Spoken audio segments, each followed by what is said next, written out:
In this video, we'll talk about one of the last complications of the method of partial fractions, and that's when the degree on the top of my rational function is bigger than that on the bottom.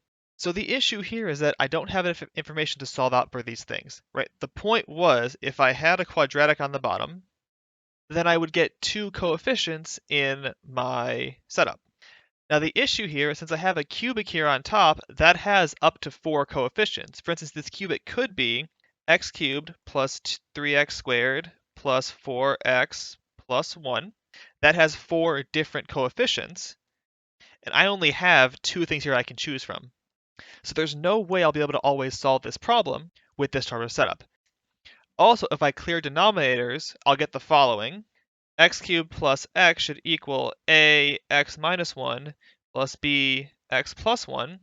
And this thing on the right-hand side doesn't have anything higher than an x in it. There's no way I'm going to get an x cubed out of that when I put numbers in for a and b. Right? A and b have to be numbers in this setup, and there's no way I can get an x cubed because I don't have enough powers of x. So I have to do something else to get rid of this fact before I try to do partial fractions. And the trick there, or the technique there, is long division. I basically want to divide the top polynomial by the bottom, figure out what the sort of whole number part of this fraction is, and then what's left over will work out in my favor. So in this case, I could take x cubed plus x and want to divide it by x squared minus 1, which is the denominator, right? I can put an x up top. That gives me an x cubed minus an x. I subtract the 2, I get 2x, and that's less than my x squared, so I'm good, which means I can write x cubed plus x over x squared minus 1 as x plus 2x over x squared minus 1. This x I can integrate normally. It goes to x squared over 2. And this half I can apply partial fractions on, because now the degree on top is 1, which is less than the 2 on the bottom. So the point here is long division into then partial fractions on one part and normal polynomial integrals on the other part.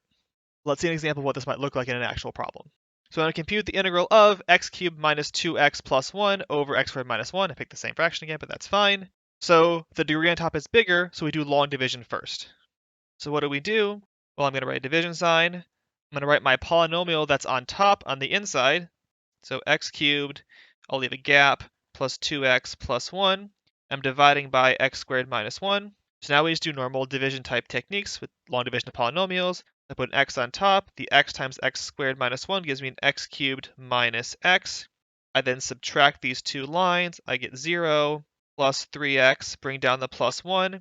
That now has degree less than the x squared, so I'm done, which means I can write x cubed plus 2x plus 1 over x squared minus 1 as x plus 3x plus 1 over x squared minus 1. And now I'm going to want to do partial fractions on this last part. So 3x plus 1 over x squared minus 1 should be a over x plus 1 plus b over x minus 1. We can then go into value substitution mode where I clear out the denominators to give me 3x plus 1 equals a x minus 1 b x plus 1. Now this is the easy case because I have two distinct factors. I can just plug in 1 and minus 1 to get my answers. So if I plug in minus 1, this side is minus 2, is going to be a times minus 2 plus 0, which tells me that a is 1. And plugging in 1 gets me a 4 over here. 0 plus 2b tells me that b is 2. So then my entire expression, x cubed plus 2x plus 1 over x squared minus 1 is equal to x plus 1 over x plus 1 plus 2 over x minus 1. And now I can integrate this whole thing. And then it equals the integral of x plus 1 over x plus 1 plus 2 over x minus 1 dx. I can integrate each term by itself to give me an x squared over 2 plus a log of x plus 1 plus 2 log of x minus 1 plus c.